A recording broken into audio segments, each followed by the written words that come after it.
Hi everyone, so we're going to do a very quick and very casual tutorial about a long tail cast on. So you have the end of your yarn and then this end is attached to your bowl, skein, cake, whatever you got.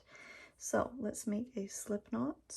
I like to twist and grab this bit that is on the tail and make a little loop like that. I know there's lots of ways to make a slip knot, but that's how I like to do it. So yeah.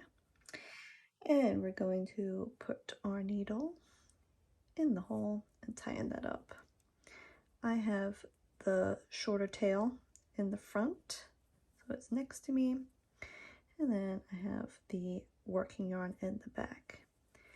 We're going to set up a slingshot and see how this makes a loop. We're just going to put a needle through that loop, catch that yarn in the back, and pull it through.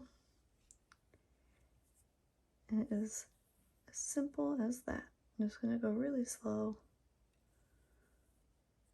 making that loop, going through the middle, picking up that yarn in the back, pulling through. And there we go. That is long tail cast on. And you're going to get this nice looking braid in the back. Alrighty guys, I hope that has helped. Happy knitting.